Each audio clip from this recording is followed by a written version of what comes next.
네, 반갑습니다. 시작하도록 하죠. 저는 박영대라고 합니다. 뭐 그전에 여러 스피노자 얘기를 들으시면서 저를 보신 분도 있으실 것 같고, 뭐 처음으로 보신 분도 있으실 것 같은데, 뭐 다 반갑습니다. 얼굴은 안 보이지만. 네, 요 강의는 저희가 지난 8주 동안 스피노자 에티카라고 하는 책의 일부를 강독하면서 진행을 했어요. 그래서 뭐 전체 다 강독은 아니지만 뭐 중간중간 읽으면서 설명도 하고 하면서 일부를 얘기를 했었는데 그 일부에 대한 복습 강의이면서 우리가 또 다음 주부터 시즌 2로 에티카 2부에 들어갑니다. 그래서 2부를 들어가기 전에 마중을 하는 강의 이 정도 느낌 생각하시면 좋을 것 같아요. 그죠? 그래서 뭐 시즌 1, 시즌 2의 중간 연결도 있고 또 저도 8주 동안 좀 에티카 일부를 읽으면서 나름대로 또 정리한 것들도 있어서 그런 것도 한번 얘기를 해도 좋겠다 그 정도 해서 이렇게 말을 했습니다. 네, 뭐 내용을 시작하도록 하죠. 강의안이 13쪽인데 많다고 벌써 원성이 나오기 시작을 해서 좀 빠르게 진행을 해야 될 것 같아요. 뭐 늘 그렇죠. 좀 잘 좋아하실 것 같아서 많이 넣다 보면 오히려 사람들이 싫어하고 막 이렇게 되잖아요. 뭐 늘 그렇죠. 뭐 간단한 설명으로 좀 들어가 보도록 하겠습니다. 아마 지금 계획은 저희가 2시간이니까 앞에 1시간 강의하고 뭐 10분 정도 쉬었다가 뒤에 할 생각인데 앞에서는 스피노자가 생각하는 에티카의 기획, 에티카 어떤 책인지 일부의 간략한 내용 정도를 짧게 얘기를 할 생각이고 뒤에 있는 시간은 제가 근래에 읽었던 논문 중에 되게 좋고 재밌는 논문이 있어요. 그게 스피노자와도 많이 연관이 닿아서 그 논문을 중간중간 소개하는 내용들을 뒷시간에 할 생각입니다. 네, 그러면 보도록 하죠. 첫 페이지에 제가 강의안도 뭐 줌으로 보신 분들은 화면에 띄워놓고 있는데 강의안을 그대로 읽지는 않을 거예요. 뭐 제가 중간중간 넘겨가면서 할 테니까 뭐 얘기 듣는 거에 집중하셔도 좋을 것 같아요. 우선은 스피노자 자체는 17세기에 네덜란드에 살았던 철학자입니다. 뭐 생소하시죠? 네덜란드 뭐 튤립밖에 잘 모르고 운하고 많이 타고 그죠? 뭐 여기서 뭐 스피노자 얘기를 길게 할 생각은 아닌데 기본적으로 스피노자가 어떤 생각으로 철학책을 에티카를 썼고 철학이 어떤 건지 정도만 짧게 얘기를 하려고 합니다. 에티카라고 하는 거는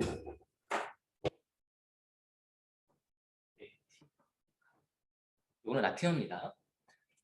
원래 원서가 이제 라틴어로 써야 돼서 에티카라는 제목이 붙은 거고 한글로 뜻은 윤리학이라고 합니다.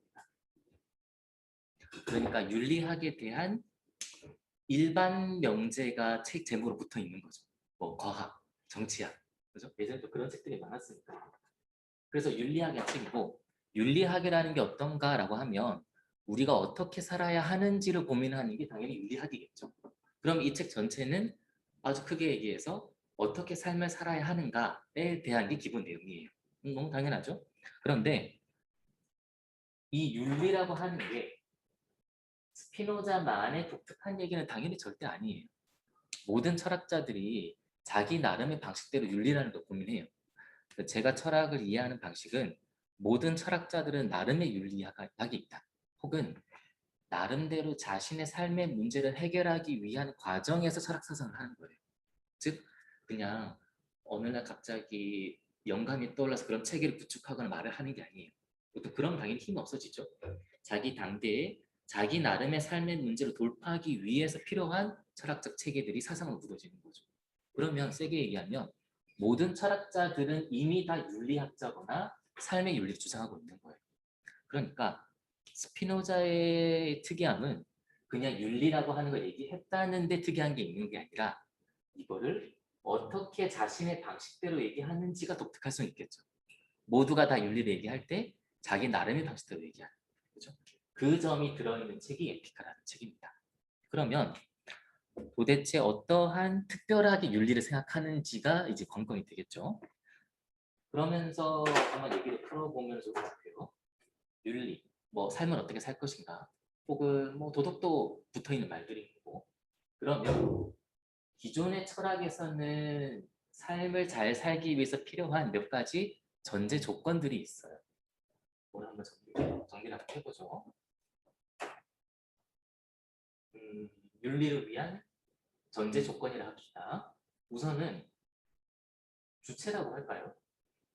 자유라고 할까요? 얘가 당연히 먼저 있어야 돼요.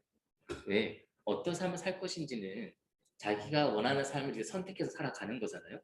그러면 내가 자유라는 게 있어서 뭐 사람을 뭐 살릴지, 뭐 사람을 죽일지, 오늘 짜장면을 먹을지, 짬뽕을 먹을지, 짜장면을 먹는 게 자기 삶의 윤리일 수도 있잖아요. 그러면 짜장면을 선택하는 그 자유라는 게 있어야 비로소 윤리가 애초부터 가능해져요. 그렇죠? 그럼 이런 것들이 윤리학을 위한 전제가 돼요. 당연히 대부분의 철학자들이 주체와 자유를 구축해 놓은 상태에서 윤리 얘기를 꺼내겠죠.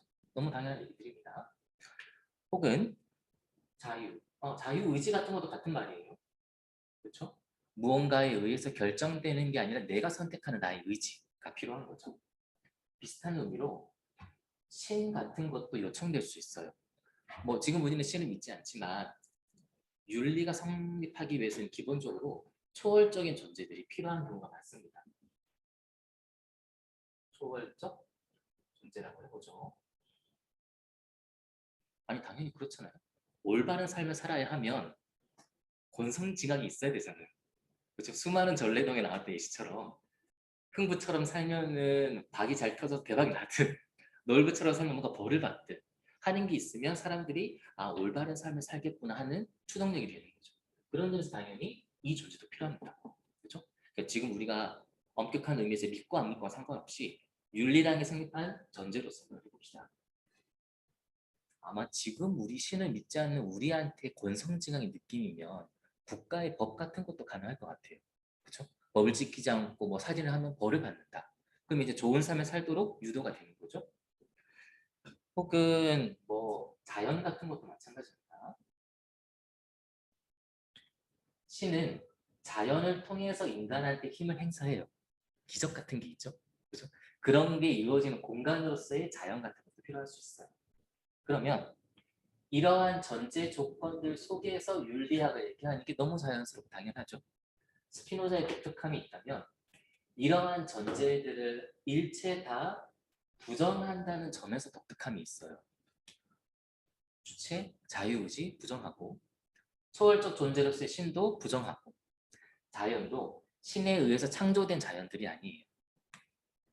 그냥 이렇게 얘기하는 것만이라면 괜찮을 것 같아요. 스피노자가. 그런데 이런 것들을 부정한 상태에서 윤리학을 얘기한다는 게 이제 문제예요. 느낌이 오시나요? 아니 우리가 자유의지가 없고 우리 삶을 선택할 수고 결정할 수가 없는데 어떻게 윤리학이 되지? 그게 불가능한데 어떻게 좋은 삶을 살아야 되는 국민이긴 하게 되지? 정해진 대로 살 수밖에 없는데. 이게 스피노자의 윤리학의 독특한 지점입니다. 그러니까 스피노자는 윤리라는 게 애초부터 불가능해 보일 것 같은 길을 개척해 나가는 거고 그 가운데에서 윤리학을 만든 점이 독특함이라고 할 수 있을 것 같아요. 그죠? 스피노자는 이런 길을 가서 좋았을지 모르겠지만 후대 연구자들은 여기도 이제 골치가 아프기 시작한 거죠. 다른 철학자들처럼 자유와 신을 인정해놓고 길을 가면 편했을 텐데 이걸 다 부정해놓고 윤리를 거기서 판다고 하니까 이제 난제와 숙제와 고민들이 생기는 거죠. 그죠? 그래서 이 문제들이 있습니다. 그러면 스피노자는 왜 이런 것들을 부정했을까? 남들이 갈 수 있는 윤리학의 당연한 길들을 부정한 이유가 있을까? 여기가 이제 문제가 됩니다.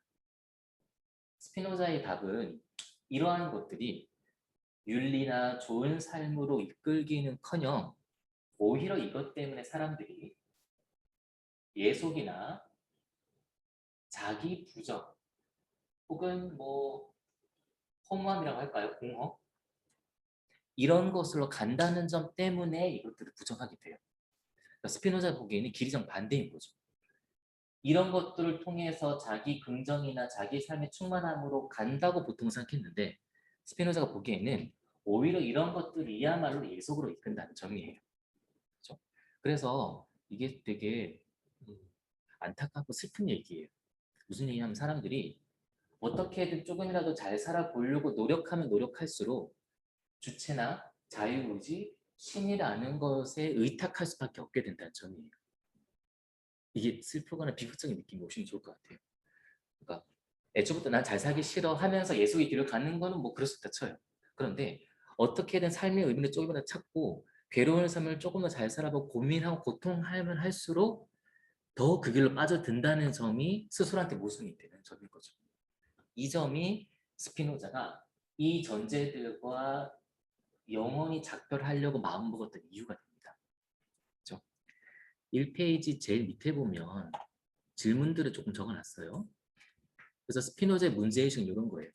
사람들은, 마지막 문단입니다. 사람들은 왜 예속을 마치 자유인 양 추구하는가? 신과 초월적 신에게 예속되는 것이 마치 자기 자유인 양 달려든다는 거예요. 달리 말해서 우리는 자유로워지고자 살아가는데 그러면 그럴수록 주체 자유 심리라는 굴레 속으로 들어가서 더 예속으로 빠진다는 점, 더 허물을 크게 느낀다는 점이 스피노자가 했던 문제의식이에요. 이거를 극복하기 위해서 에티카, 윤리학이 나오게 됩니다. 이렇게 사람들이 자유를 추구할수록 예속으로 빠지는 데는 스피노자 생각하기에는 두 가지 원인이 있어요. 하나는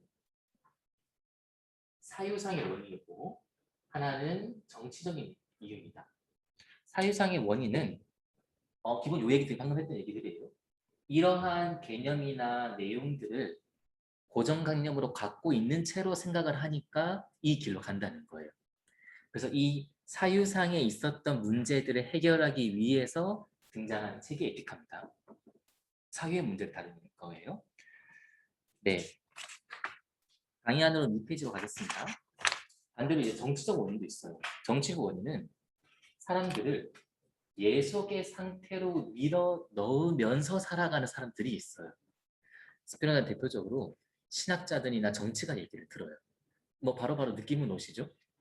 뭐 물론 모든 신학자들이 나쁘다고 하진 않는 거니까 하나 이제 통념적으로 얘기를 하면 사람들이 진정 신이나 자기 자신을 이해하는 길을 가로막으면서 내가 한 얘기들이 진리야라고 사람들이 얘기를 해주는 거죠. 그런 식으로 뭐 성경에 있는 텍스트를 읽어 나가면서 이러한 이데올로기를 만들게 되고 이제 구원 같은 거를 판매하게 되는 거죠. 그런 식으로 권력을 누리는 일종의 신학적 그룹이 있기 때문에 사람들이 이 굴레에서 헤어나지 못한다는 게 정치적 원인입니다. 그래서 이 정치적 원인에 대한 해결책은 스피노자의 다른 책인 신학 정치론이나 정치론 같은 책에서 다루어지게 됩니다. 그죠? 요 길이심이 서로 달라요. 스피노자는 뭐 둘 다 똑같이 중요하다고 봤었어요. 뭐 사유상이 더 중요하고 정치 쪽은 덜 중요하다 이렇게 보진 않고 오히려 어떤 의미에서는 정치에 해당하는 이유들을 더 긴급한 얘기로 보기도 하는 면도 있습니다. 왜냐하면 에티카 같은 책을 읽어가면서 이러한 전제를 포기하고 새로운 사유를 한다는 거는 사실 어려워요. 이게 쉽지는 않잖아요. 그러면 그렇게 어렵고 이해해가는 긴 과정 속에서 깨달음을 얻어야 하는 건데 그러한 과정 속에서라도 사람은 깨달음이 완벽하지 않더라도 일단 살아야 하거든요. 지금 당장의 삶을 위해서라도 정치적인 문제가 급격하게 들어오기도 합니다. 그래서 이 두 가지 문제가 스피노자의 문제 출발점이 될 것 같아요. 네, 그런 얘기들이 아마 스피노자의 기본 얘기로 보시면 좋겠습니다. 네, 그렇게 해서 에티카 1부는 이제 일부러 조금 초점을 맞춰보겠습니다. 그러면 이렇게 형성되어 있는 이 모든 전제들을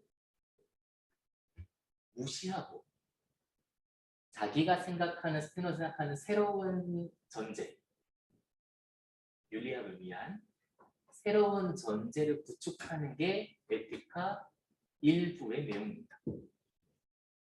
무시한다는 걸 잘 보셔야 돼요. 얘를 비판해 가면서 자기 이론을 펴는 게 아니에요. 비판도 어떤 의미에서는 이렇게 맞상대를 해주는 거거든요. 스피노자의 장점은 철저하게 무시한다는 점이에요. 느낌이시죠? 악플보다 무플이 더 나쁘다는 거. 그러니까 여기에 비판할 정도의 시간 여유도 가치도 없다는 거예요. 그래서 오로지 철저한 무시 속에서 자신의 새로운 전제를 구축하는 데에만 지금 골몰하고 있어요.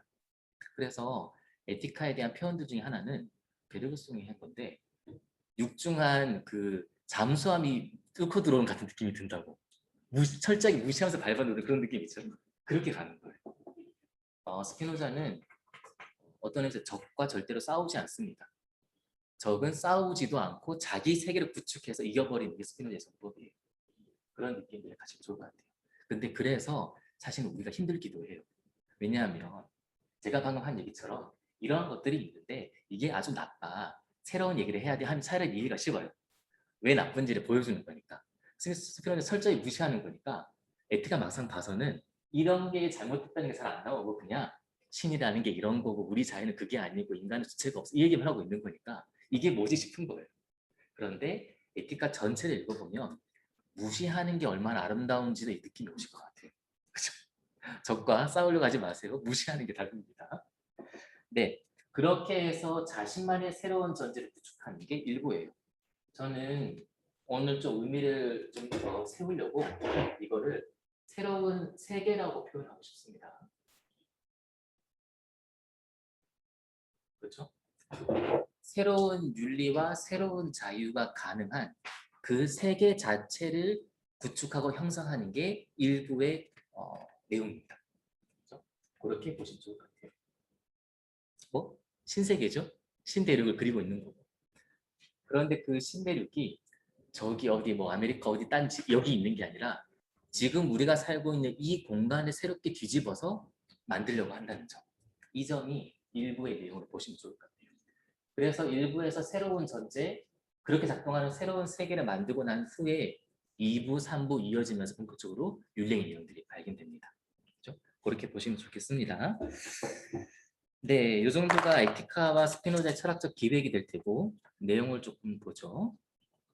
네, 요 지금 화면에 보여주고 있고 이 페이지에 있는 그 표에 있는 게 에티카의 첫 번째 표지예요. 그래서 에티카라는 이름이 있고 기하학적 질서에 따라 증명되었다 나오고 그 다음에 5개의 부로 구별되어 있다 하면서 일부 신에 대하여 그러니까 이 신에 대하여가 이 새로운 세계인 거죠. 그 신이 만든 신이 머물고 있는 그 세계를 그리고 있는 겁니다. 근데 그게 새로운 전제라는 거죠. 2부는 정신의 본성과 기원에 대하여예요. 우리가 다음 주부터 들어갈 내용이에요. 그렇죠? 왜 다음 주부터 한다는 거를 강조하는지도 느낌이 오시죠? 신청을 하시면 좋을 것 같아요. 다음 주에 다루게 됩니다. 그 다음 이제 3부 정서의 기원과 본성에 대하여 정서는 감정을 뜻해요.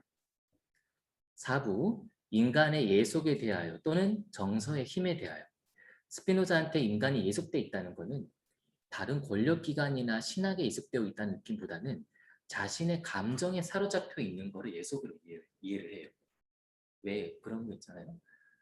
분노, 내가 분노를 내기도 하지만 분노에 사로잡혀 있을 때가 있잖아요. 그때 자기 자신을 잃어버리게 되는 거잖아요. 그런 걸 예속으로 표현합니다. 분노나 사랑도 마찬가지죠. 더 젊거나 청춘일 때는 사랑에 사로잡힐 수가 많잖아요. 그죠? 그런 게 예속으로 봅니다. 5부, 지성의 역량에 대하여 또는 인간의 자유에 대하여가 부제입니다. 즉, 그러한 감정에 예속되는 것으로부터 벗어난 자유가 다뤄지는 거고 그 자유는 지성의 역량, 안과 연결되어 있어요. 이해와. 이게 스피노자의 기본 도식입니다. 그래서 보셔서 아시겠지만 1부는 신, 2부는 정신, 3부는 감정, 4부, 5부가 협소한 의미의 윤리학에 대한 거예요. 그래서 에피카는 전체 윤리학이라는 제목 아예 놓여져 있긴 하지만 신과 세계와 자연에 대한 일부, 존재론 전체를 뜻하고 2부는 보통 인식론, 우리는 어떻게 이해라는 걸 하고 생각이라는 걸 하는가. 3부의 감정, 윤리, 이 모든 것을 함께 아우르고 있습니다. 그러니까 책 제목이 윤리학이라고 접근했는데 막상 읽어보면 온 세계 신부터 시작해서 모든 생각과 감정까지 한꺼번에 다 다루고 있어요. 그렇죠? 그런 스케일의 책이 됩니다. 네, 이 정도가 에티카의 전체 얘기고 그 위에 있었던 기하학적 질서에 대한 내용을 좀 얘기를 할게요. 네, 그래서 독특한 전제 또 하나는 이 기하학적 질서로 쓰였다고 하는 점이에요. 기하학.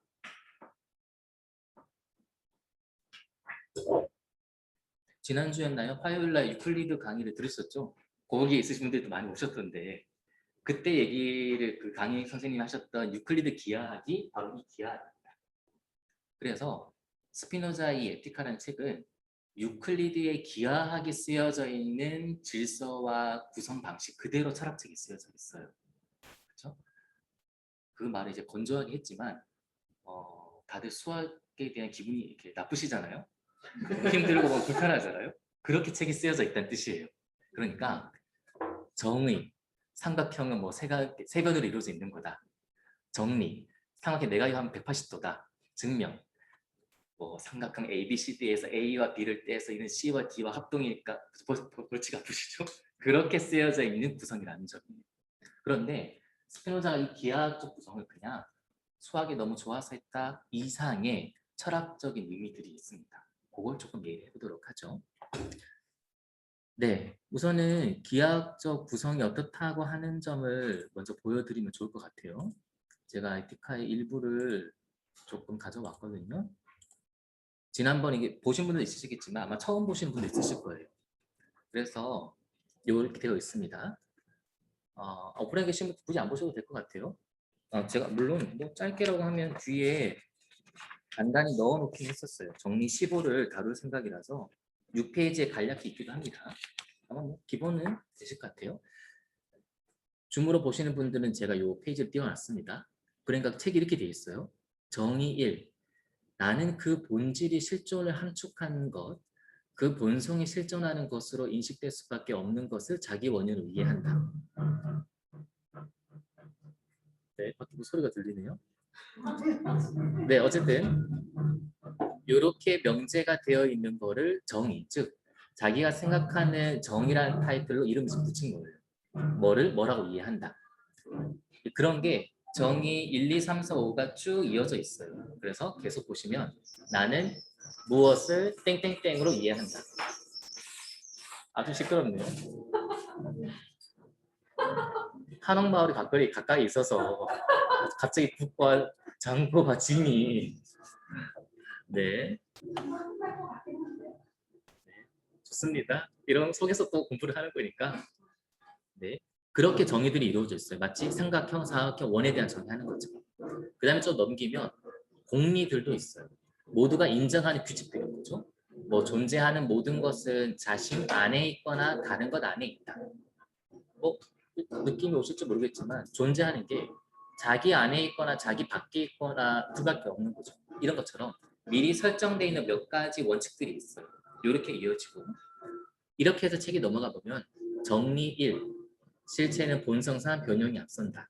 이는 증명 정의 3과 정의 5에 의해 명백하다. 즉 딱 수학적 책이에요.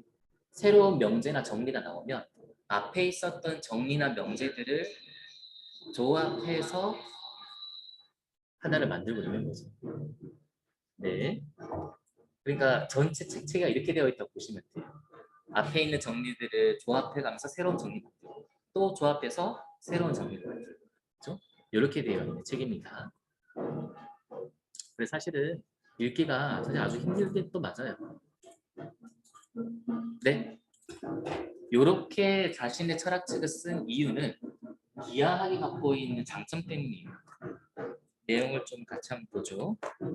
3페이지에 세 번째 문단에 인용문이 있습니다. 3페이지 세 번째 문단, 위에서 세 번째 문단에 한 세 번째 줄부터 제가 따옴표로 쳐놓은 부분이 있어요. 그걸 볼게요.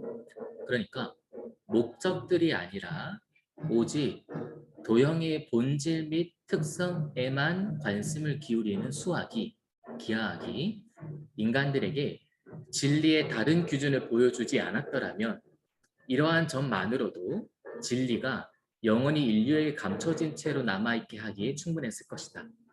무슨 얘기냐 하면 목적들이 아니라 도형의 본질 및 특성에만 관심을 기울이는 게 수학이나 기하학이라는 뜻이에요.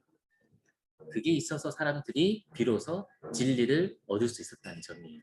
그러니까 지금 목적들이 나오죠. 기하학이라고 하는 거의 반대편에 목적 혹은 목적론이 있다는 뜻이에요.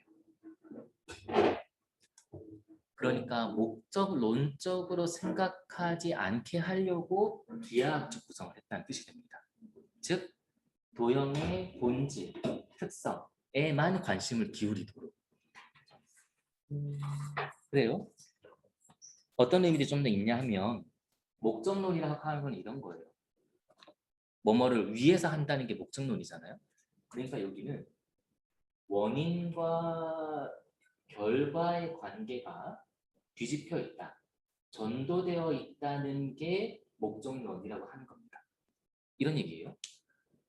실제로 일이 벌어지는 거는 원인이 뭔가 생기고 그로부터 생겨난 이후의 결과로 뒷일이 발생해요. 그럼 이제 원인과 결과라는 게 되죠. 근데 목적이라고 하는 거는 그러기 위해서 뭘 했다는 점이에요. 이거는 뒤에 발생한 결과를 앞으로 당겨서 원인 앞에 놓는 방식이에요. 그러니까 실제 일이 벌어지는 거는 원인이 있어서 결과가 생겼는데 목적론적으로 생각을 하면 마치 애초부터 그 결과를 위해서 원인이 있었던 거야. 순서를 뒤집게 되는 거예요. 이게 목적론적 사고입니다. 스피노자는 이 목적론 사고를 아주 강하게 비판을 해요. 실제 일이 일어나는 방식들을 뒤집어서 생각한다는 점에서요. 이거는 실제로 보통 사람들이 이렇게 많이 생각을 합니다. 그런 게 있죠. 왜 길 가다가 발이 밟혔어요. 화가 나잖아요. 제가 화를 더 부추기는 방법을 알려드릴게요. 그거는 목적론적으로 생각하는 거예요. 저 사람이 나를 밟았다 했을 때 목적을 생각하는 거예요. 저 사람이 내가 새로 산 신발을 더럽히려고 밟았다. 나를 밟으려고 노력했다. 이렇게 이해하는 거예요. 화가 더 많이 나시죠? 그러니까 실제 벌어진 일은 그냥 그 사람이 지나가는데 내가 밟힌 결과가 나온 거예요. 그런데 이거를 반대로 생각하는 겁니다. 나를 밟기 위해서 저 사람이 왔네. 저 사람의 세상에 태어나고 이 지하철을 탄 이유가 내 발을 밟기 위해서네. 이렇게 생각한다는 점이에요. 실제적으로 일어나는 인과관계를 뒤집어 생각하는 거예요. 이게 우리가 더 큰 감정에 휩싸이고 더 큰 감정에 예속되도록 만드는 방식이 목적론이에요. 그러면 아까 감정에 예속되는 게 윤리학과 길이 멀다고 했죠. 그러니까 목적론적으로 생각을 많이 하면 할수록 더 예속되고 자유를 얻기가 힘들어진다는 점이에요. 그 점에서 목적론에서 벗어나야 하는 거죠. 그렇죠? 그러면 목적론적으로 생각해서 화가 더 부추기지는 방법 얘기했다면 반대로 인과관계로 생각을 하면 화가 누그러뜨려집니다. 저 사람한테 원래 목적이 있어서 밟았던 게 아니라 저 사람도 어쩌다 보니 밟아진 거야 하면 당연히 감정이 조금 다운돼요. 그렇죠? 목적성을 상정하는 순간 더 큰 감정을 불러일으키게 돼요. 이게 인간의 본성이니까요. 그런 점에서 스피노자는 목적론을 강하게 비판하고 실제 사건이 발생하는 인과관계에 따라 세상을 이해하는 게 옳다고 생각을 해요. 그러니까 그렇게 해주기 위한 가장 좋은 방법이 기하학인 거죠. 상호평의 정의라고 하는 원인으로부터 내각의 합은 180도라 하는 결과 하나만을 이끌어내요. 그렇죠? 내각의 합이 180도기 위해서 상호평이 이게 말이 안 되잖아요. 그렇게 생각이 안 가도록 막아주는 게 기하학 적성이고 유클리드의 얘기를 한 뜻이에요. 그렇죠? 그래서 사실은 이게 우리가 수학이 재미없고 힘든 이유기도 해요. 수학 공부하실 때 다 그 생각 하셨을 텐데 내가 이렇게 수학 공부를 열심히 하는 게 나중에 어디다 써먹지? 무슨 목적이 있지? 목적이 없는 게 원래 기하학이에요. 써먹을 데가 없어요. 그런데 사유 자체를 철저하게 앞에 미리 주어져 있던 원인들로 한 단계 한 단계만 나가게 하는 게 이 체계인 거죠. 그게 스피노자 생각하는 방식입니다. 이러한 강력한 이유 때문에 목적론을 부정하고 세계를 인과관계의 흐름에 따라 이해하도록 만들기 위해서 기하학이 필요했고 에티카도 기하학적 질서로 쓰여져 있는 책입니다. 그래서 스피노자는 이렇게 있는 생각을 인과관계대로 생각한다고 했을 때 그것을 사유를 교정한다고 표현해요. 교정 이런 느낌이 오시면 돼요.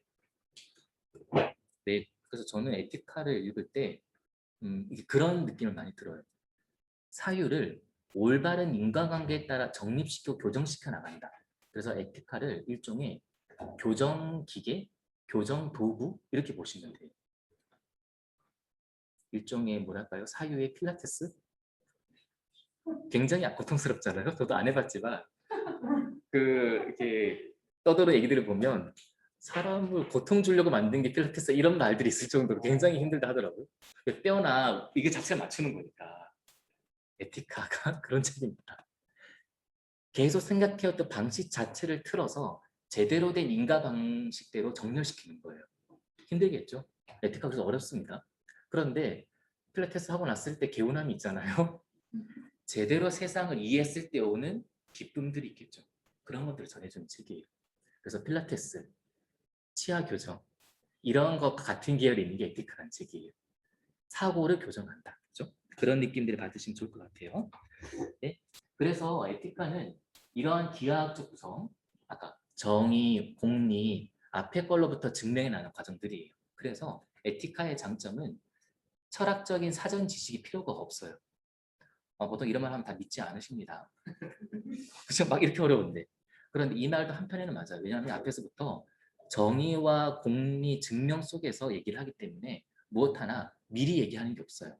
하나 얘기하고 두 개 얘기하고 하나 둘을 합친 거로서만 꼭 그다음 얘기를 해요. 그러니까 미리 사전적 철학 지식이 필요하지는 않아요.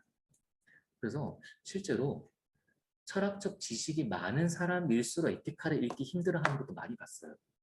왜냐하면 정의를 그렇게 내리면 일단은 그렇다고 하고 다음 걸 읽으면 되는데 지식이 너무 많으면 정리 자체가 마음에 안 드는 거예요. 아니 뭐 다른 데카르트나 플라톤 이렇게 얘기 안 했는데 하다 보면 이 전체 책을 따라갈 수가 없어요. 그러니까 우리처럼 철학적 지식이 전혀 없는 사람들은 축복인 거죠. 늘 어디 가서 없다고 무시받았는데 그게 아니라 에티카드 그 사람들을 위한 책이에요. 그렇죠? 물론 어렵기도 합니다. 그 얘기는 근데 배경 지식이 없어서 어려운 게 아니라 독해법이 어렵기는 해요. 왜냐하면 이 정의와 측면들을 맞춰가면서 이해하는 방식들은 필요하거든요. 그러니까 독해법으로서의 능력은 더 필요할 수는 있어도 뭐 플라톤부터 아리스토텔레스, 토마스 아퀴나스부터 시작한 이 신과 자연과 주체기를 알아야지만 읽을 수 있는 책은 아니에요. 그 점이 하나의 장점이기도 하죠. 그렇죠? 그런 점들이 있습니다. 네, 이 정도까지가 에티카의 이야기입니다. 네, 그래도 속도를 좀 냈더니 그래도 조금 여유가 있네요. 4페이지 보겠습니다. 여기가 제가 일부를 적절하게 끊어서 간략하게 내용들을 정리한 겁니다. 이렇게를 통해서 일부에서 스피노자가 보려고 하는 이 새로운 세계라는 게 어떤 건지 느낌을 좀 전하고 싶습니다. 보죠. 정리 1부터 10일까지는 제가 제목을 이렇게 붙였어요. 실체는 유일한 하나이며 이것이 신이다. 물론 지금 여기서 실체가 뭐고 속성이 뭐고 이런 거를 길게 얘기하면 힘들 것 같아요. 간략한 내용들만 하겠습니다. 실체라고 하는 스스로 존재한다고 일단 할게요. 스스로 존재한다는 그게 뭐 여러 개 많이 있었는데 스피노자 이 부분에서 여러 개 많이 있던 실체들을 뭐 정리하고 빼고 이렇게 쭉 해나가면서 정리 10일 여기서부터 신이 있다는 내용을 입증하게 돼요. 그래서 1부터 10일 앞부분은 여러 가지 사유들을 쭉 해나가면서 신을 처음 형성시키는 그 단계예요. 그래서 이제 뒤부터 이제 신 얘기가 쭉 나올 거니까 신 얘기가 이어지기 전에 신이라는 게 이러한 논리적 과정 속에서 필요할 수밖에 없어 존재해야만 해를 입증하는 단계예요. 이렇게 먼저 보시면 좋을 것 같아요. 네, 그 다음에 내려오면 이제 신이라는 걸 어쨌든 입증을 시켜놨으니까 두 번째 파트 11부터 15까지의 내용은 그렇게 있는 신이 어떻게 존재하는지 그것들을 보여주고 있습니다. 그러면서 구성체이지만 분할되지 않는다는 얘기도 해요. 이게 아마 저희가 지난 시즌 얘기할 때는 프랙탈 같은 거나 이 얘기를 하면서 많이 설명을 했을 거예요. 프랙탈은 뭐 찾아보시면 좋을 것 같아요. 시어핀스키 삼각형이라는 게 있습니다. 검색하시면 바로 나오실 거예요. 시어핀스키 삼각형. 이건 뭐냐면 삼각형이라고 하는 거에서 중간에 있는 삼각형 요 하나를 빼내요. 그러니까 미와 여기만 남겨놓는 거죠. 그리고 이걸 계속 반복해요. 또 여기 있는 삼각형에서도 또 중간에 있는 걸 하나 빼내고 나머지를 살려놓고 또 위에 있는 것에서 또 중간에 빼내고 살려놓고 이런 걸 끊임없이 반복할 수 있는 프랙탈 도형입니다. 갑자기 왜 이런 얘기를 하냐 하면 우리가 무한이라는 걸 생각할 때 보통의 상식적인 생각은 무한이 커져가고 늘어만 가는 걸 무한이라고 생각을 해요. 그런데 그런 구도로서 무한을 이해하면 일부에서 얘기하는 신이라고 하는 걸 이해하기가 잘 안 맞게 돼요. 그래서 무한이라고 하는 게 그냥 양쪽으로 커져만 가는 무한이 아니라 한정된 공간 안에서 계속 무한이 있을 수 있어요. 프레탈이 그런 걸 보여주거든요. 그래서 이 시어 펜스기 삼각형은 중간을 빼내는 작용을 무한히 할 수 있어요. 그러면 이 도형은 도형이기는 한데 무한한 도형이 돼요. 즉 밖으로 도형 삼각형 자체가 커지진 않습니다. 밖으로 커지는 게 아니라 안이 무한해지는 방식이에요. 이것처럼 이런 수학적, 기하학적 내용들 속에는 우리가 보통 무한을 생각하는 것과 다른 내용들이 들어있어요. 이런 것들이 끌고 들어오면서 스피노자는 신과 무한에 대해 새로운 얘기를 펴기 시작을 합니다. 그래서 이런 거 정도의 아이디어나 느낌이 있으시면 훨씬 더 이해하기 편하실 거예요. 그렇죠? 이제 그런 것들이 이제 구성체이지만 분할되지 않는 무한을 뜻하는 거고 또 유일하다는 것도 신의 존재 방식 중에 하나입니다. 그런 내용들 속에서 신이라는 게 하늘에 있는 그 수염달리 할아버지 느낌을 갖지 않으셨으면 좋겠어요. 그러한 인격적 신이 아니라 제가 그때 설명할 때는 뭐 무한 얘기도 했고 프랙탈 얘기도 했고 투부정사 얘기도 했었어요. 투부정사가 투부정사에서 그 부정사가 영어를 직역하면 무한사 같은 뜻이거든요. 어떻게 설명하면 좋을까요? 먹다라고 하면 뭐 eat 이런 게 있잖아요. 영어 단어로 동사 원형으로서. 그런데 실제 세계에서는 먹다라고 하는 eat 원형이 드러나지 않아요. 언제나 누군가가 먹잖아요. 그러면 내가 먹는다, 너가 먹는다, 그가 먹는다로 드러나요. 그런데 그 모든 것 속에서 먹음이라고 하는 것이 실현되는 거죠. 그러면 신이라고 하는 거는 이 투부정사 동사 원형처럼 직접적으로 신이라는 게 딱 나타나지 않아요. 먹음이라는 건 없으니까. 먹음은 언제나 사람을 통해서 드러나고 있는 거죠. 그렇게 했을 때 그 투부정사, 투무한사, 동사 원형 같은 게 신의 이미지랑 비슷한 면들이 있어요. 그런 점에서 신은 존재함, 나음이라는 동사나 활동 자체이고 이 존재함이라고 하는 게 저와 같은 형태로 드러나게 되면은 제가 있게 되는 거고 필통이라는 형태로 신의 존재함이 드러나게 되면 필통이라는 게 존재하게 되는 거죠. 이러한 세계를 그리고 있는 게 스피노자의 방식입니다. 네. 자, 넘어가도록 하죠. 그럼 정리 16과 18. 여기에서는 일단 어떻게 신이 있다는 건 얘기했었어요. 어떻게 존재한다는 것도. 그러면 이제 모든 것들은 신 안에 있게 되는데 어떻게 신이 다른 사물들을 만들어내는가 이걸 다루고 있는 게 16부터 18까지 내용입니다. 그래서 저는 뭐 원인 작용이라는 말을 붙였고 여기서 중요한 거는 필연적인 것과 내재적인 게 중요합니다. 이 얘기도 조금 해보죠.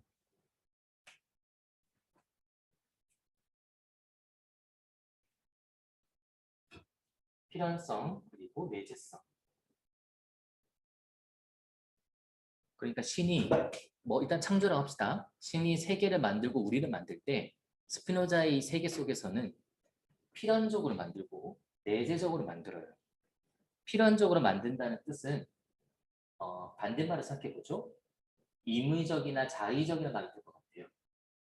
그러니까 임의적이나 자의적이나 말은 신이 마음 내켜서 창조한다는 뜻이에요. 그렇죠? 임의나 자의대로 하는 거니까. 창조하지 않아도 되는 창조를 하는 거고 이 세계를 이렇게 창조해야 될 이유는 없었는데 이렇게 창조를 한 거예요.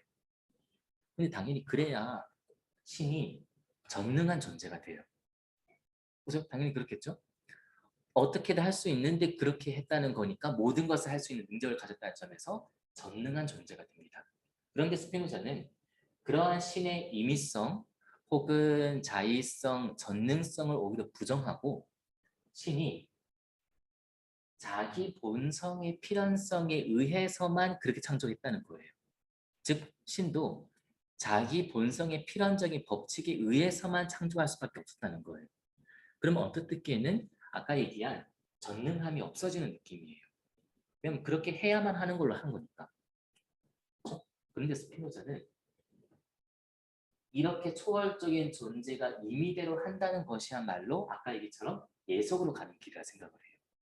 그러니까 오히려 그렇게 해야만 하는 걸로 만들었다는 점이 오히려 윤리의 길이라고 생각을 해서 전혀 새로운 신의 이미지를 그리게 됩니다. 네. 그래서 그렇게 보시면 좋을 것 같아요. 아까 권성징악 얘기를 했죠.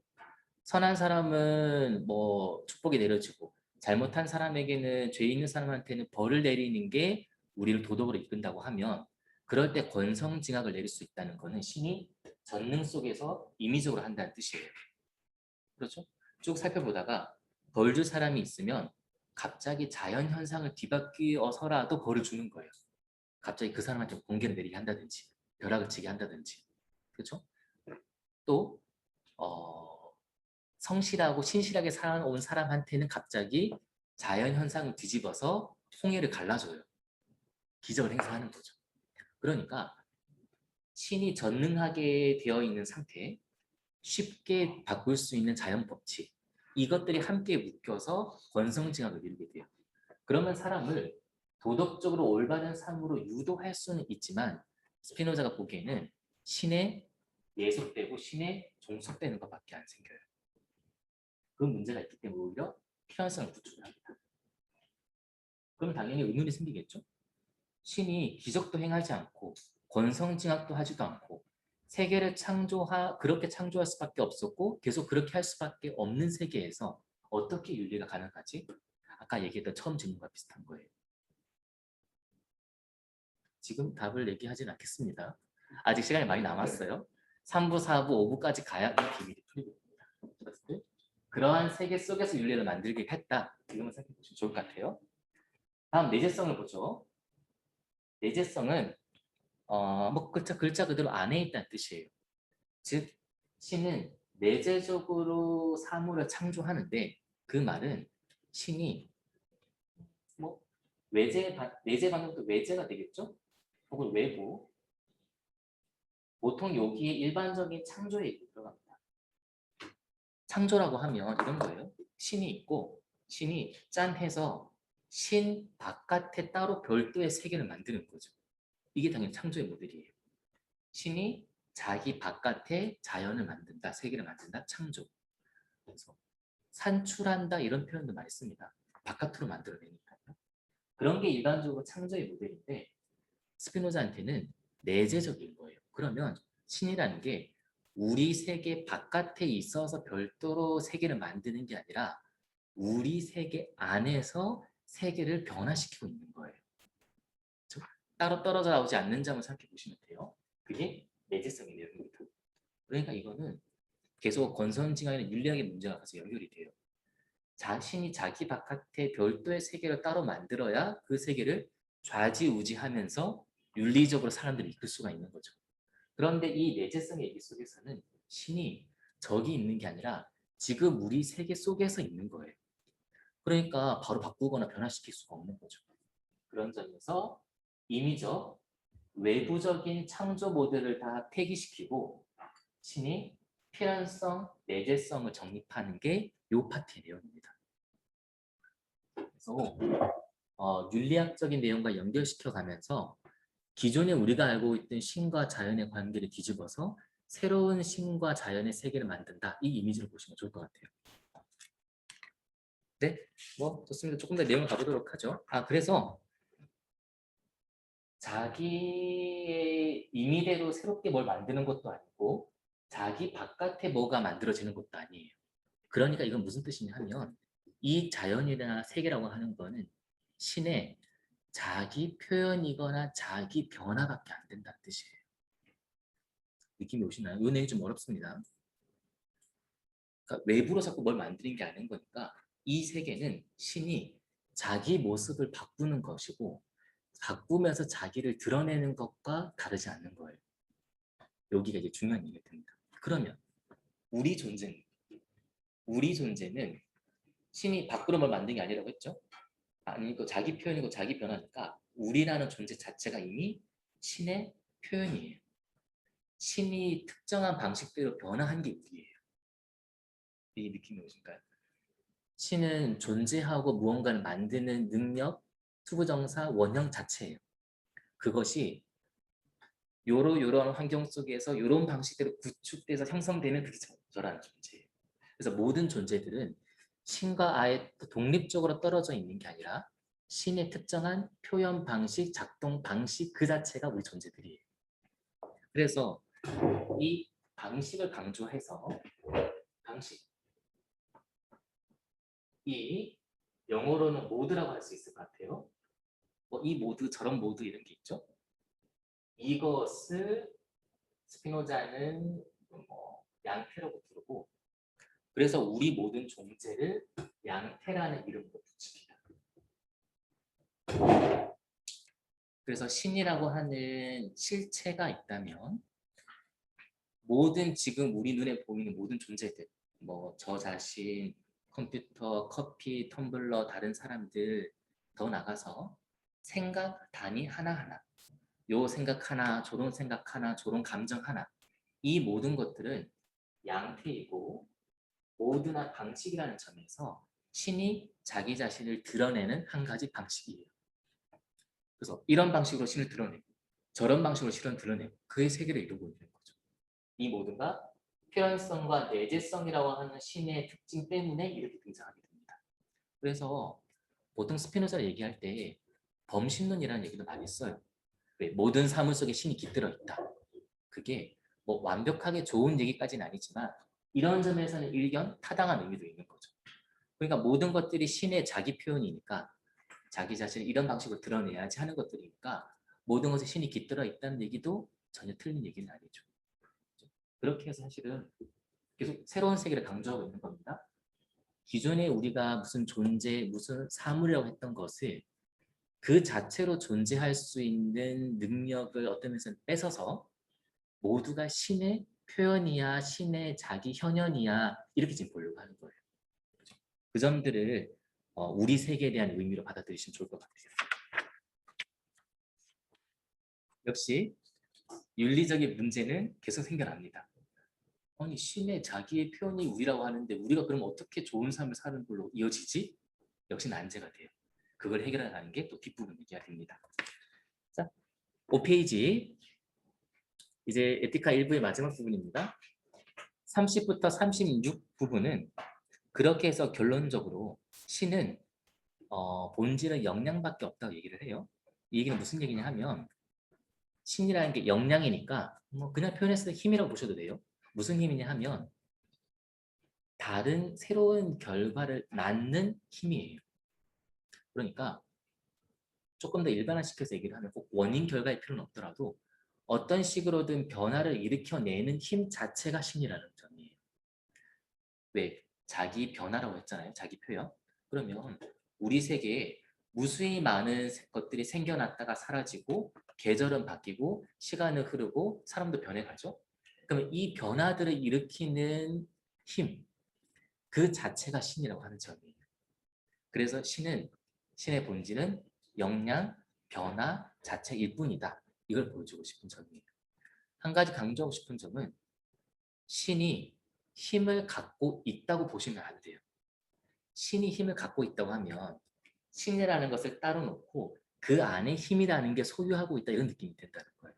그게 아니라 힘 자체가 신이라고 하는 점이에요. 우리는 이런 내용들을 전제를 깊게 가지고 있기 때문에 신이라고 얘기하는 순간 계속해서 어떤 존재나 그 천상에 앉아있는 할아버지 계속 이 이미지가 있어요. 그런 인격을 버리고 사실 그러려고 해서 이렇게 사람이 아닌 모델을 들고 싶은 거거든요. 그래서 막 프랙타를 들기도 하고 영화의 동사 원형 같은 걸 끌어오기도 하고 그런 거거든요. 그러니까 동사 자체, 활동 자체, 움직이는 운동 자체로 보시면 돼요.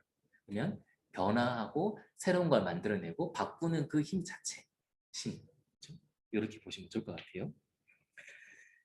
네, 마지막 부분은 불혹입니다. 불혹은 스피노자가 목적론을 비판하는 얘기를 주되게 하고 있어요. 그래서 사실 아까 얘기 많이 했습니다. 인간관계를 뒤집어서 이해하는 목적론, 이것들을 비판하고 있는 게 목적론 비판 부분이에요. 아까 얘기했던 스피노자는 잘못된 전제들을 완전히 무시한다고 얘기를 했죠. 뭐 완전히 무시하진 않고 이렇게 부록이나 주석 같은 아주 조금씩만 가볍게 비판하고 있어요. 그죠? 그래서 비판 부분이 많지는 않습니다.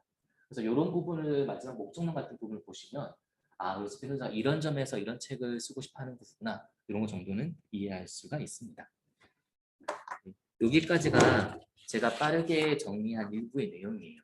그래서 정리하면 여기를 먼저 챙겨가시면 좋을 것 같아요. 기존의 방식대로 윤리나 도덕이 성립할 수 없는 새로운 세계를 그리고 있는 게 일부의 내용이다. 그래서 그런 점에서 새로운 신, 이미지의 신, 새롭게 형성된 자연과 세계, 이것들이 기반을 먼저 닦고 있는 것이 일부의 내용이에요. 그런 점에서 필연성과 내재성, 인과관계, 이 정도가 기본적인 내용이 됩니다. 이렇게 세계를 그렸죠. 그럼 이제 그 다음 문제는 이러한 세계가 우리와 어떤 관계가 있는지가 이제 그 다음 문제예요. 그냥 세계가 그렇다고 해서 이야기가 끝나진 않잖아요. 그렇게 새롭게 형성한 세계가 이제 우리 존재와 어떤 문제를 맺고 있는가, 여기가 이제 문제가 됩니다. 그래서 조금 쉬었다가 한 10분 쉬었다가 그 다음 장에서 이러한 세계가 우리와 어떤 관계가 있는지를 좀 얘기를 해보려고 해요. 네, 한 10분 쉬었다가 시작하도록 하겠습니다.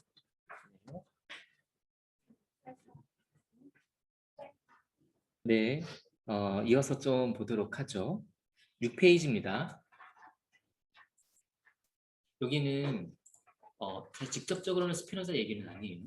그런데 최근에 읽다가 많이 연관되고 좋은 글이라서 같이 읽으면 좋을 것 같아서 내용을 좀 가져왔습니다. 6페이지 제일 위에 제목은 이렇게 적었어요. 신 안에 있다는 것하고 잉골드와 함께. 이 잉골드가 인류학자예요.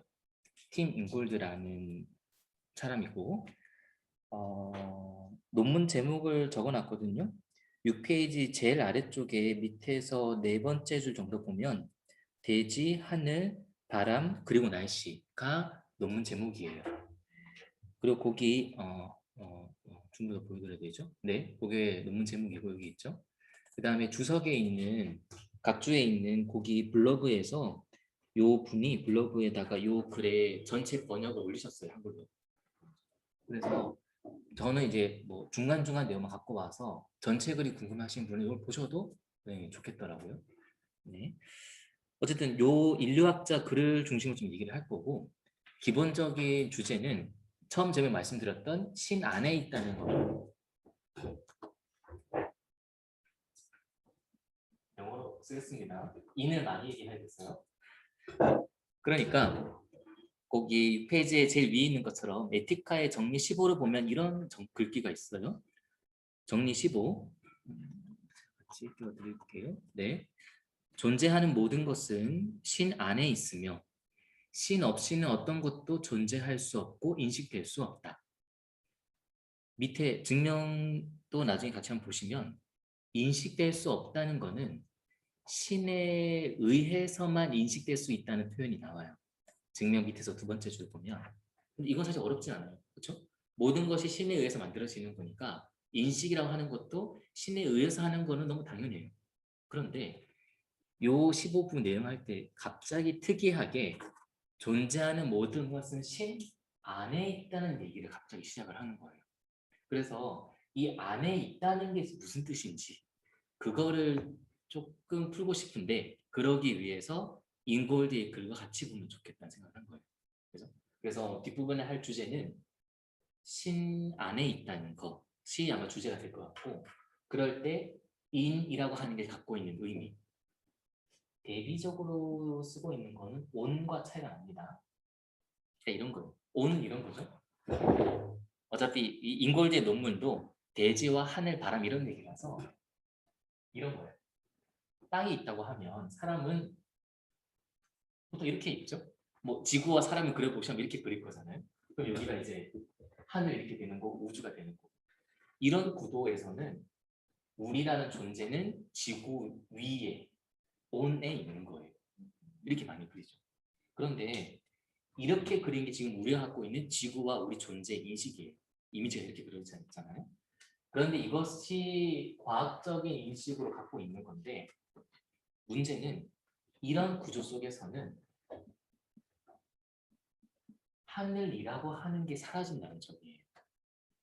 이렇게 해서 하늘을 그려보시라고 하면 하늘을 그리기가 애매해요. 왜냐하면 여기까지 해서 요만큼이야 하늘 이런 게 없거든요. 지구과학적으로 보면 하늘이라고 하는 거는 공기가 두껍게 쌓여있는 층이에요. 그런데 이게 왜 하늘 끝과 우주가 시작되는 경계선이 따로 있지가 않아요. 왜냐하면 그냥 지표 위에서 지구가 당기는 중력에 의해서 공기 분자들이 많이 잡혀 있어서 많으면 그게 두꺼운 공기 하늘이 되는 거고 점차 갈수록 옅어지게 되는 거죠. 몇십 년 전에 지구학 시간에 배우신 게 기억이 나실지 모르겠지만 성층권, 뭐 대기권, 열권 뭐 이런 얘기 많이 그렇죠? 뭐 수학 얘기도 하고 지구학 얘기도 하고 그러면서 점차 흩어지면서 그냥 우주로 자연스럽게 넘어가 버려요. 그러니까 하늘이라고 하는 경계면과 대상이 딱 윤곽이 안 잡히고 있는 거예요. 그런데 우리는 과학적으로 이게 지구와 우리에 대한 올바른 그림이야라고 하고 있는 거죠. 그럼 이 세계 속에서는 즉 온으로 이루어진 세계 속에서는 하늘이라는 게 사라져 있는 거예요. 대상이 안 잡히는 거니까. 과학이 명확한 대상, 명확한 물체를 다룬다고 하면 하늘은 과학적 대상이 아니게 돼요. 근데 우리는 충분히 하늘과 바람을 느끼면서 살고 있잖아요. 그러니까 인골드 얘기는 온으로서의 이 이미지가 아니라 인으로서의 이미지를 갖으면 어떨까? 이거 지금 던지고 있는 겁니다. 그러니까 인골드 얘기는 우리는 인골드는 신에 대해 얘기하는 건 아니에요. in sky, in wind 같은 얘기를 해서 하늘과 바람 안에 있는 존재는 어떻게 사는가 이걸 다루고 있는 논문입니다. 그렇죠? 자, 내용 한번 보겠습니다. 7페이지 넘겨보시면 중간에 길게 인용문이 있어요. 글이 좋아서 인용문을 많이 들고 왔어요. 부담이 좀 되실 거예요. 자, 천천히 내용들 한번 보자죠. 무언가 속에 안에 있다는 건 어떤 건가? 네, 바람을 만질 수 없는데 어떻게 그것을 느낄 수 있을까? 이 잉골드가 바람을 느끼기 위해서 자기 대학원생들 데리고 야외 수업을 해요. 그래서 밖에 나가서 산책하면서 이렇게 공기 느끼면서 이 토론들을 하고 있는 거예요. 거기서 나온 질문입니다. 바람을 만질 수가 없죠? 바람을 만질 수 없는데 바람이 분다는 걸 누구나 잘 느끼고 있어요. 그게 왜 그럴까? 이 난제를 풀기 위해 느낀다는 그 feel과 접한다는 터치, 뭐 만지다, 닿다 다 좋은 의미입니다. 필링과 터치가 촉감에 관해서 단순히 교환 가능한 용어가 아니라는 점을 깨달을 필요가 있다. 즉 그냥 바꿔 쓸 수 없다는 점이에요. 완전히 다른 의미가 되는 거죠. 그러니까 바람을 만질 수 없는데 터치할 수 없는데 어떻게 feel할 수 있지? 이 문제가 지금 들어가고 있는 거예요. 물론 우리는 매일의 생활 속에서 무언가를 만들 때, 사용할 때, 혹은 그것이 무엇인지를 탐구할 때 등 끊임없이 항상 사물에 접하고 있다. 터치들을 계속 하고 있는 거죠. 그죠? 그리고 친밀한 사교의 형식에서 우리는 타자를 만지고 타자는 우리를 만진다. 그죠? 스킨십을 하시잖아요. 뭐 자식이나 뭐 부모의 관계 속에서 그죠? 그렇게 항상 터치들을 하고 있는 거예요. 그러니까 만진다는 행위는 일반적으로 특정 기관, 손, 입술, 혀, 발 등을 통해서 이루어진다. 그러나 느낀다는 것은 우리 존재 전체에 스며 번진다. 그러니까 지금 이런 얘기예요. 만져서 이 만지는 거는 손이나 뭐 입술, 키스를 하면 요 부분만 딱 느끼고 있는 접합이라고 하면 느낌이라고 하는 거는 그렇게 특정 기관이 만나는 수준이 아니라 외부가 우리 존재 전체에 스며들면서 쭉 퍼져나가는 이 경험이라고 하는 게 느낌이라는 점이에요. 완전히 달라지는 거죠. 바람을 느낀다고 하면 만질 수 없잖아요. 만질 수 없지만 우리 존재 전체에 바람이 스며들어와서 퍼져나가면 바람을 느낄 수 있는 거예요. 이게 바람이라는 점이에요. 실제로 저는 요거를 일본어랑 영어랑 같이 봤는데 스며 번진다가 그 염색할 때 염자에 그걸 써요. 왜 그래서 잉크방울 하나 딱 떨어뜨리면 그 한지에 번져 나가잖아요. 그런 느낌 보시면 돼요. 느낌이라 하는 게. 느낀다는 것은 특정 개인이나 사물에 대한 신체적 접촉, 터치를 꾀하는 방식이라기보다 자기와 주변의 일종의 상호 침투다. 쓰면 번지는 거 서로 침투하고 교차된 이 느낌이 오시는 거죠. 그죠? 터치는 절대 침투는 아닌 겁니다. 메를로 퐁티가 말했듯이 세계가 갇혀 놓은 우리에게 침입하는 어떤 방식이자 다시 세계가 이 세팅해 놓은 우리에게 침입하는 어떤 방식이라는 거예요. 우리가 그것을 받아들이는 방식이다. 제가 영어도 같이 써놨는데 어려운 영어는 아닙니다. 인베이드인데 인베이드 많이 들어보셨나요? 그 외에 외계인이 지구 침공할 때 인베이드를 많이 써요. 침공, 침입, 그쵸? 지금 그 얘기를 쓰고 있는 거예요. 그러니까 앞에 우리에게 침입하는, 세계가 우리에게 침입하는 거는 우리라고 하는 존재에다가 세계가 침투해 들어오는 거예요. 그죠? 그게 침입하는 방식이자 뒷부분, 우리가 그것을 받아들이는 방식이다. 일본어 역자는 받아들이는 것만 썼는데 영어를 같이 보면 meeting this invasion이에요. 즉 meet은 만난다는 거잖아요. 그러니까 이게 침입해 들어오면은 우리가 만나는 활동을 한다는 거예요. 그래서 제가 옆에 한글도 같이 적어놨는데 이게 응하거나 맞이한다는 느낌이 좀 들어요. 왜 이걸 강조하냐 하면 받아들인다고만 하면은 우리 존재가 무기력한 존재로 느껴질 수 있어요. 왜? 외계인이 침공이 들어오면 그냥 당하고만 있는 것도 받아들이는 거잖아요. 그런데 영어의 표현을 살리면 내가 나가서 맞이해주는 역할이 있는 거예요. 혹은 침입해 들어오는 거에 응하는 뭔가 같이 있는 거예요. 손님 맞이 같은 거 생각해 보시면 돼요. 손님이 우리 집이나 이렇게 정원으로 들어오죠. 그러면 그냥 들어오게 할 수도 있지만 나가서 함께 안대를 하면서 같이 들어올 수도 있어요. 그러니까 세계가 바람 통해서 우리 쪽으로 들어오기도 하지만 우리 쪽에서도 세계에 응하는 작용도 같이 있는 거예요. 그러니까 meet이라는 말이 적합한 거죠. 그죠? 그래서 들어온다고 해서 너무 우리 자체를 무기력한 존재, 무조건적인 수용하는 존재를 그릴 필요는 없어요. 상호적인 침투가 일어나고 있는 거니까요. 네, 따라서 느낀다는 것은 우리가 하는 일에 놓여 있을 뿐만 아니라 하늘을 강조해 놨습니다. 직접적으로 하면서 뭔가를 하는 것이기도 하지만 우리 자신임, 존재 자체의 느낌이 결부되어 있다는 것이기도 해요. 왜냐하면 존재적 층이 자체부터 스며들어오고 번지는 거니까.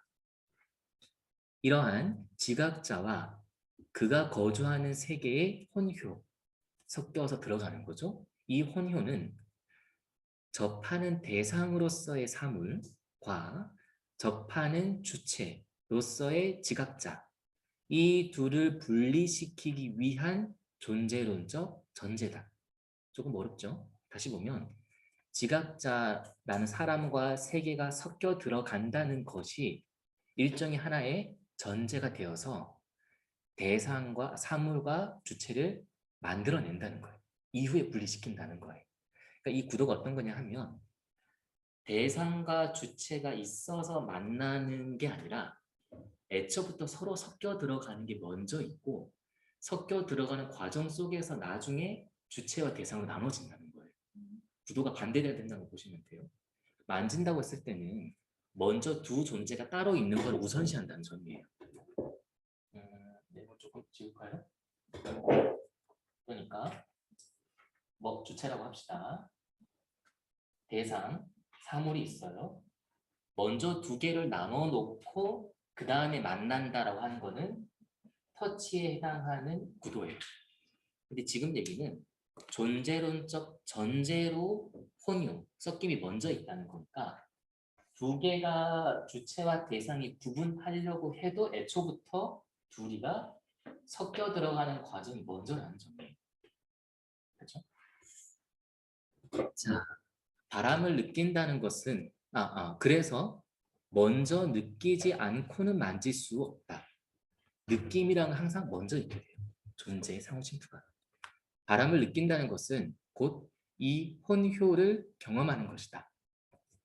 잘 보셔야 되는 게 혼효, 섞이는 것 자체를 경험한다는 거예요. 왜 여기를 강조하냐 하면 경험이라 하는 게 자칫 내적인 경험만 의미할 수도 있어요. 왜? 주변 대상이 아니라 혼자 그렇게 느끼는 거지. 이런 것도 경험이라 부르거든요. 지금은 섞이는 자체를 경험한다는 거예요. 이게 바람을 느낀다는 뜻입니다. 즉 바람을 느끼는 거는 그냥 손에 바람이 오네가 아니라 그 손끝에 바람이 침투해 들어오는 그걸 느끼고 있는 거죠. 음. 우리는 그것을 접하는 게 아니라 그 안에서 접하는 것이다. 바람을 만지는 게 아니라 바람 속에서 in wind라고 했었죠. in wind 속에서 이 세계와 우리 자신을 느낀다는 점이에요.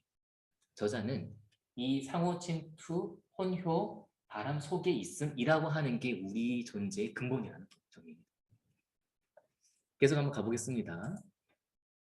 이제 이런 것들 저는 신 안에 있다는 게 이런 의미일까? 지금 이런 생각 계속 들고 있는 거예요. 아마 왜 저도 동양 쪽은 잘 모르지만 도 안에 있다든지 도 속에 있다는 느낌도 아마 같이 연상도 많이 되실 것 같아요. 뒤에 이어서 보겠습니다. 7페이지 아래쪽에 있는 또 인용문이에요.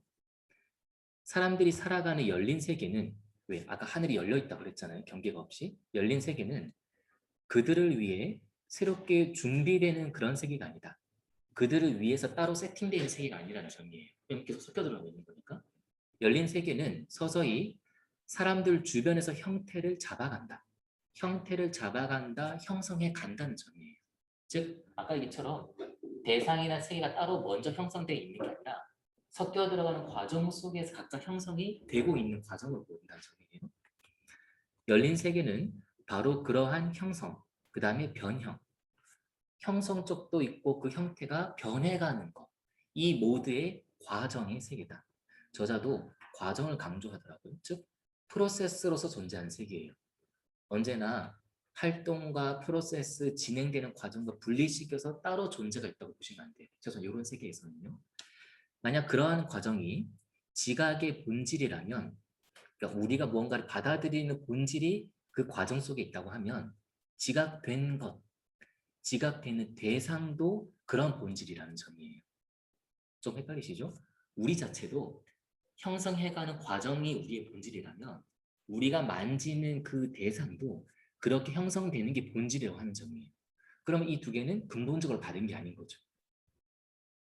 사람들이 어떻게 이 세계에서 살아갈 수 있는지를 이해하기 위해서는 지각자와 지각된 현상 이 모두가 불가피하게 침투당하는 세계 형성의 동적인 과정에 주목해야 한다. 다시 세계 사람들이 이 세계에서 살아간다는 점이에요. 저도 아까 앞에서 얘기할 때 계속 이 세계에서 어떻게 살아가고 윤리가 무엇인지 얘기했죠. 그렇게 할 때 핵심은 세계 형성의 동적인 과정. 그죠? 이제 느낌이 오시죠? 고정된 세계가 아니라 세계가 형성돼 가는 그 역동적이고 다이나믹한 과정에 주목해야 된다는 점이에요. 그래야 우리가 살아가고 있는 방식을 이해할 수 있다는 거죠.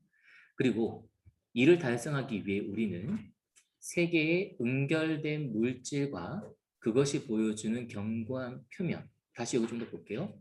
응결된 물질, 견고한 표면은 과정으로서 이해하고 있는 게 아니라 고정시켜서 이해하는 방식이에요.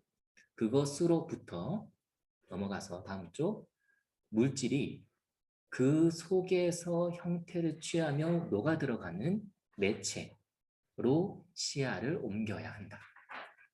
응결되고 고정된 표면, 응결된 상태가 아니라 서로 녹아 들어가고 번지는 과정, 그것으로 시야를 옮겨야 한다는 뜻이에요.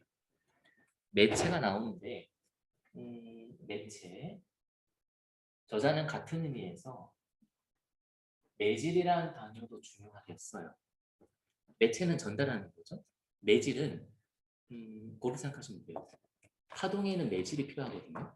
즉 제가 이렇게 강의를 한다는 뜻은 공기 중에 있는 공기를 떨게 하면서 지금 소리를 전파해 나가는 거죠. 그러니까 이런 과정이에요. 제가 성대를 울려서 여기 있는 공기를 한번 뒤흔드는 거예요. 특정한 소리로. 그럼 이 공기가 매질이죠. 공기의 파동이 쭉 가면서 들으시는 분들의 귀에 고막을 또 때리게 돼요. 그럼 이 공기라는 게 매질인 거고 우리는 공기라는 매질인 속에 살고 있으니까 소리를 전파하면서 살 수가 있는 거예요. 이 공기 속에 우리가 살고 있다. 이게 내질의 의미예요. 그렇죠? 대부분의 활동이 일어나는 곳은 깁슨이 여기서 비판하는 사람입니다. 하는 면, 위, 온의 세계가 아니라 내질에 있다. 내질 속에서 활동이 일어난다는 게 나의 주장이다. 그래서 하늘 안에 있다, 바람 안에 있다라는 게 이러한 내질 속에서 우리가 존재할 수 있다. 내질 속에서만 살아갈 수 있다. 이 점을 지금 강조하고 있습니다. 계속 좀 보죠. 따라서 열린 세계에 거주한다. 거주한다 인헤비 썼는데 여기서 뭐 거주한다 뜻은 사실 어려운 단어는 아닌데 앞에 인이 있다는 걸 저자 강조해요. 뭐 내재한다, 내거한다 이런 말도 좋을까요? 거주한다는 것은 내질의 흐름, 즉 햇빛, 비, 바람의 흐름에 잠긴다, 스며 들어가는 것이다. 그게 거주한다, 살아간다는 의미라는 점이에요. 이 잠김, 스며듦은 각각 봄, 들음, 접합 다음에 능력을 우리에게 부여한다. 저자는 이렇게 매칭시켜가면서 지금 쓰고 있거든요. 햇빛의 흐름, 햇빛이라고 하는 거는 우리가 볼 수 있게 만드는 매질, 세계인 거고 비는 소리예요. 그래서 제가 여기서 가져오진 않았는데 저자는 특이하게 비를 소리로 감각한다는 얘기로 쓰더라고요. 그렇죠? 느낌 오시죠? 왜 아침에 일어나서 비가 오고 있으면 나뭇잎이나 땅에 푸드득푸드득 떨어지는 그 소리로써 지금 우리는 비를 체험하고 있다는 거예요. 바람은 다음이고요. 어쨌든 그 잠겨 스며 들어간다는 점이 우리한테 능력을 부여해요. 즉 우리가 원래부터 보고 듣고 만질 수 있는 능력이 애초 타고나는 게 아니라 매질이라는 공간 속에 들어가서 살기 때문에 능력이 생긴다는 점이에요. 상호 침투니까요. 물론 바람을 느끼고 반응하는 것은 우리뿐만이 아니다. 하늘을 나는 새도 마찬가지다. 니콜 레벨은 필리핀의 파라완 고산족이 어떻게 새와 매우 특별한 관계를 맺는지를 기술한다. 새는 아주 일시적이긴 하나 친밀감을 느낄 수 있는 동료로서 고찰된다. 이 관계에 대한 그들 자신의 해석은 연날리기의 실천으로 응축된다. 그러니까 이 파라와 고산족이 연을 이렇게 날리면서 새와 일체감 느낀다는 점이에요. 재밌죠? 대나무 뼈대에 잎이나 종이를 붙여 만드는 연은 새의 모방으로 볼 수 있다. 뭐 각주에 조금 달았는데 실제로 연은 한문에서도 그렇고 영어로 카이트도 다 솔개를 뜻하더라고요. 그러니까 실제로 연이라는 것 자체가 솔개와 모방 때문에 만들어진 것도 언어적인 의미가 있더라고요. 이제 근데 그걸 이제 파라완 고산족은 실제 연을 날린 행위 속에서 새와 일체감을 느끼고 있는 거죠. 연 날리기는 지상의 인간이 조류인 동료 새의 경험을 가능한 한 공유할 수 있도록 만들어준다. 그래서 연날리기에서 공유를 한다는 점이에요. 바람과 논다는 표현도 좋죠. 왜 연날리기를 해보는 경험이 있으신지 좀 연배가 있으신 분들 다 있으시죠. 젊은 쪽은 없을 거잖아요. 그렇죠? 근데 이게 뭐랄까 일방적으로 뭐가 되는 게 아닌 거잖아요. 바람의 흐름을 탄다는 이 점이 있어야 되는 거죠. 그러면서 연날리는 이는 쉬를 진 손으로 새가 그 날개로 느끼고 있을 만한 것을 느낀다. 왜 연이 잘 난다는 것은 이렇게 실을 이렇게 팽팽하게 당기는 것을 유지해 나가는 거였잖아요. 그러니까 때로는 바람이 세게 불면 조금 풀어주기도 하고 아니면 끊어지니까요. 조금 바람이 잦아질 때는 또 당기면서 이걸 하고 있는 거죠. 그러니까 바람의 흐름 속에 있다는 것은 바람의 이 흐름을 타고 가면서 존재한다는 점이에요. 그죠? 이 바람의 흐름을 타는 것을 실패하면 연은 끊어지거나 땅으로 추락하게 돼요. 우리 존재로 생각하면 그거는 우리 존재가 죽는 거예요. 왜냐하면 흐름을 이제 놓치게 되는 거니까. 그죠? 그 맥락이 지금 이어지고 있습니다. 새처럼 된 그들의 의식은 연에 생기를 부여하는 것과 동일한 공기의 흐름으로 의식 자체가 솟구치고 의식이 고양되는 점이에요. 또 동일한 대기의 난류에 의해서 요동친다. 흐름 속에 있는 존재니까요. 그러나 대상으로만 갖추어지는 유사세계에서, 즉 흐름 따위는 없고 잉골드가 그리는 흐름이 없고 이렇게 대상과 물체만 딱딱딱 따로 떨어져 있는 그런 세계 속에서는 연도, 새도 날 수 없을 것이다. 대상들의 세계에는 바람이 자리할 여지가 없다. 단순하게 바람은 대상이 아니기 때문이다. 계속 바람이 대상이 아니다라는 점 주목하셔야 돼요. 고정되고 윤곽에 있는 대상들만 보고 있는 세계 속에서는 흐름이라고 하는 개념 자체가 없어요. 그러니까 바람을 대상화시켜서 이해할 수가 없는 거죠. 아까 과학적 인식이 하늘을 그리지 못했던 것처럼. 바람이 대상이 아니라는 것은 가령 불이나 구름이 대상이 아니라는 것과 같다. 불은 타오름 자체이며 구름은 뭉게뭉게 피어오름 그 자체인가 마찬가지로 바람은 바로 그 불어옴 자체다. 활동으로서의 존재를 얘기하고 있는 면이에요. 바람이 부는 게 아닙니다. 불이 타는 게 아니에요. 타오르는 그 활동 자체를 우리는 불이라고 이름 붙이는 거예요. 앞서 얘기할 때도 신이라는 게 왜 힘 얘기할 때 했거든요. 신이 영양 힘을 가지고 있다가 아니라 존재하고 생하는 동사 활동 자체가 신이라는 점과 비슷한 거예요. 그런데 우리는 바람을 마치 대상처럼 이야기하기 쉬운 거죠. 책상도 마찬가지예요. 책상이라고 하는 게 책을 받치고 있는 게 아니라 무언가를 받치고 있는 활동 자체를 우리는 책상으로 이름 붙이고 있는 거예요. 흐름과 활동으로서의 세계를 이해하고 있는 게 지금 잉골드의 말입니다. 바람은 이렇게 우리의 거주하는 세계에 속하지 세계에 대한 어떤 실물 모형, 모델, 대상에 속하지는 않는다. 새는 공기 속을 날지 매질의 속에서 바람을 타면서 날아가는 것이지 나무에 그냥 빈틈 자체를 나는 것은 아니다. 이건 그냥 공하고 아무것도 없는 거예요. 흐름이 없는 거죠. 나아가 모든 나무는 활처럼 휘어있는 밑둥과 가지 속에서 나무를 길러낸 바람의 흔적을 지니고 있다. 계속 활동으로서의 존재를 보려고 하는 점이에요. 나무라는 게 고정돼 있고 나무의 빈틈으로 그냥 바람이 지나가는 게 아니라 모든 것은 흐름 속에 있으니까 흘러가는 흐름이 나무에 담겨서 침투하고 있는 그 흔적을 보여준다는 뜻이에요. 그렇죠? 세계가 아주 역동적이고 그러면서도 아름다운 느낌이 많이 들더라고요. 계속 좀 더 보겠습니다. 그러나 인류학이나 물질문화 연구 분야에서는 마치 사람들과 물질적인 사물이 실제로 이미 거기에 있다는 듯, 이미 고정돼서 거기에 있다는 듯 기술하는 경향이 강하다.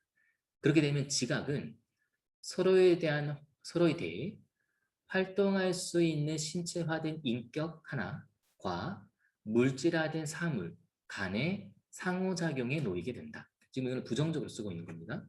아까 주체와 대상이 먼저 구분되어 있는 게 아니라 서로 상호 침투하는 게 얘네들을 만들어낸다고 잉골도 주장한 거예요.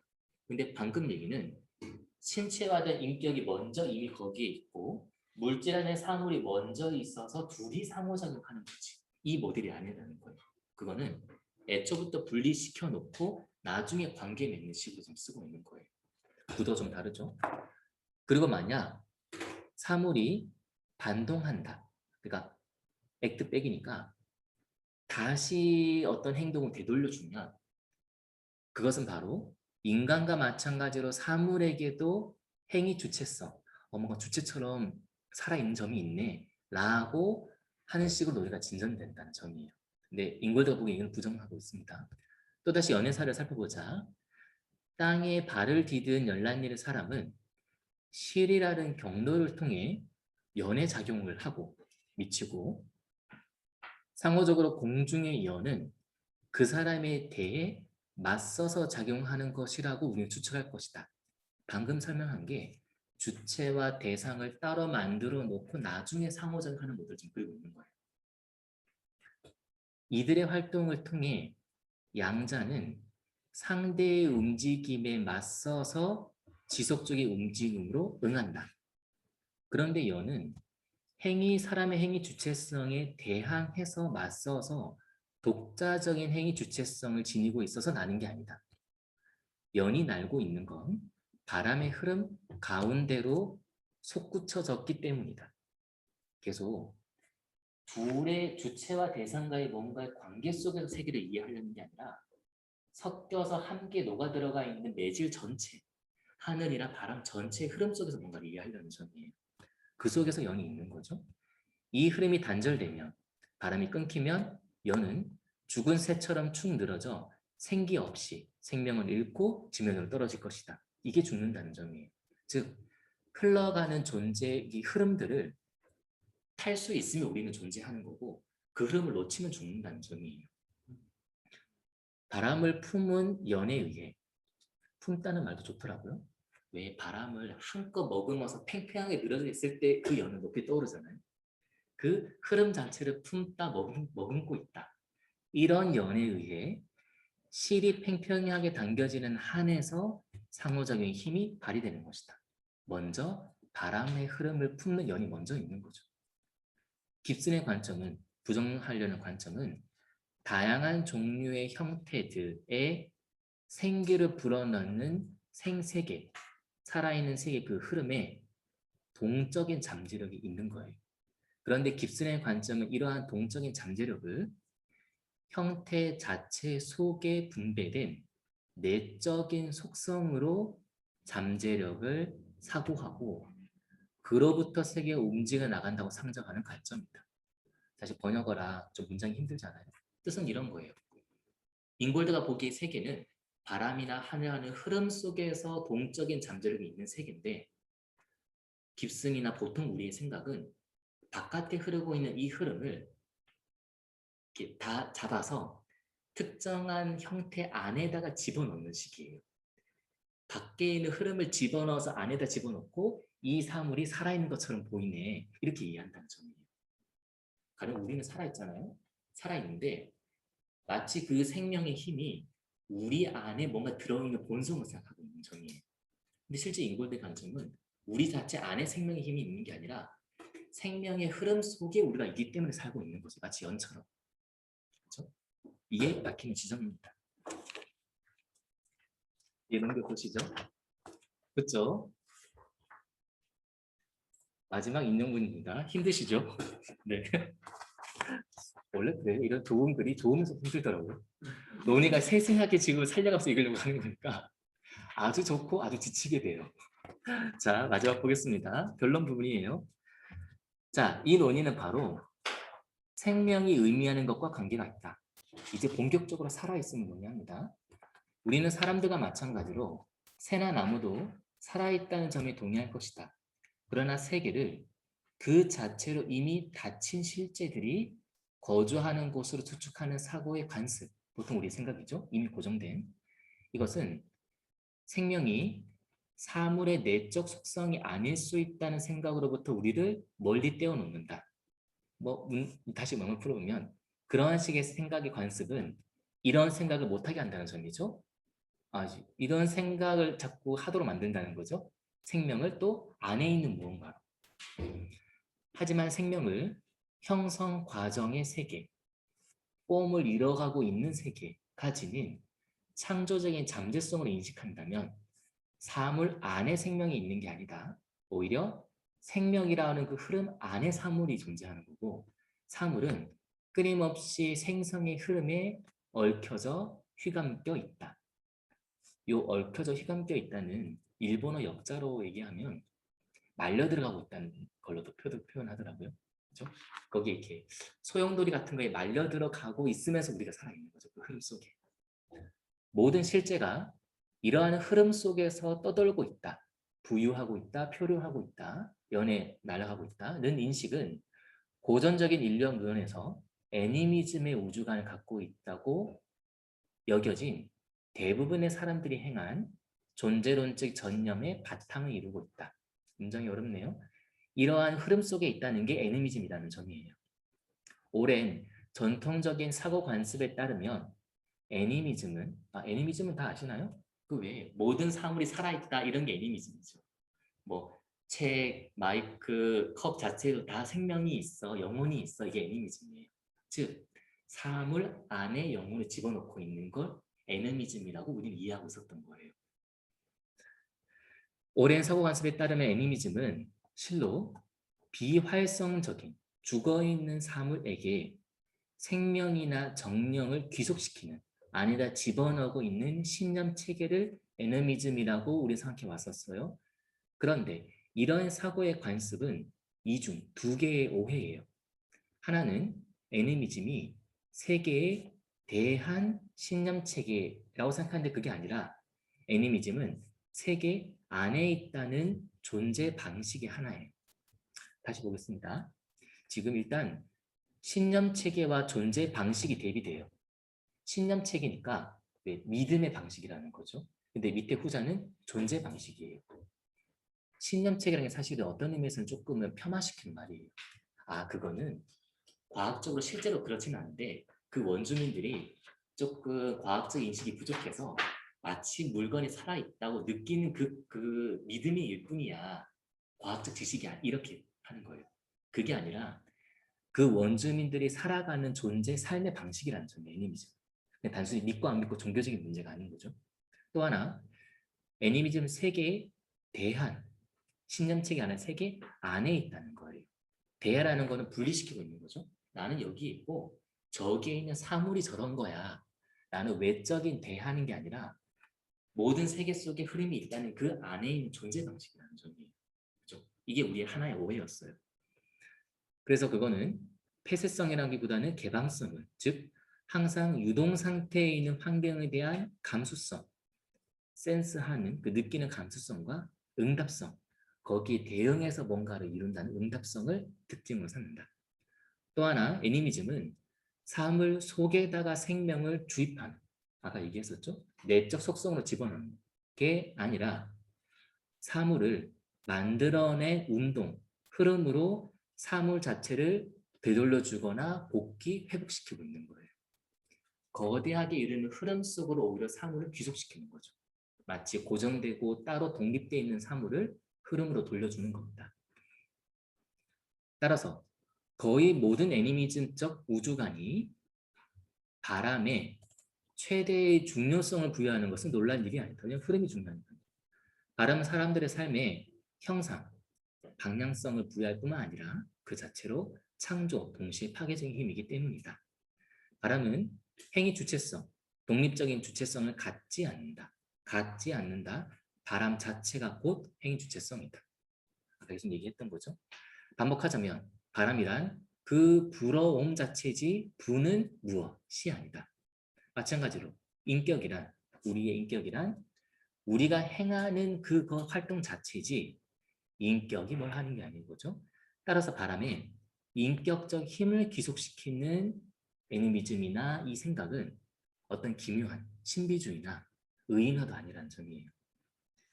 느낌도 좋고 감흥도 많이 오실 텐데 기묘함 같은 얘기를 잘 생각하셔야 돼요. 이거는 그냥 쉽게 말해서 모든 게 바람이고 우리도 바람이고 밖에 와서 바람 느끼고 내가 바람이야 이런 얘기가 아니에요. 생명의 흐름, 존재의 흐름 속에 우리가 존재하는 그 삶의 방식을 얘기하고 있는 점인 거죠. 그렇죠? 그 옆에 있는 그림이 이제 논문에 있는 그림인데 위에 있는 A가 아까 얘기한 온식의 사고방식이나 과학적 사고방식이에요. 하늘이 없는 건데 잉골드가 그리고 있는 세계는 밑에 거예요. 끊임없이 불어가는 이 흐름 속에서 이 떠돌거나 부유하고 바람을 타고 있는 하나의 존재로서 그림. 그죠? 이런 구도를 그리고 싶어 합니다. 그림 옆에 마지막 괄로 있는 거는 느낌이 좋았는데 제가 이거는 일본어로 먼저 보고 영어랑 같이 봤거든요. 그런데 일본어에서는 하늘을 이 길봉자를 써요. 그러니까 느낌이 좀 새롭더라고요. 공짜니까 비어있는데 당연히 뭐 대상이 따로 있지는 않잖아요. 그런데 인골드의 논의에서는 이 하늘은 비어있지만 끊임없이 오히려 흐름들이 진행되고 있는 거예요. 그러니까 거기에다가 공을 쓰고 있는 거예요. 그러니까 이게 느낌이 오시죠? 비어있는데 흐름으로서 충만한. 이 공의 이미지를 일본어는 일상적으로 하늘이라고 부르고 있는 거니까 물론 우리도 공중이라는 표현이 있지만 이제 그 느낌이 훨씬 더 잘 살아요. 인골드식으로. 그런 게 좋았습니다. 네, 10분 남았는데 3분 정도만 짧게 하고 이제 끝낼게요. 원래 우리의 주제는 스피노자는 인 가스로 얘기했다는 거예요. 신 안에 있다는 거죠. 사실 할 얘기를 다 했어요. 이 바람과 흐름 속에 있다는 게 신 안에 있다는 거예요.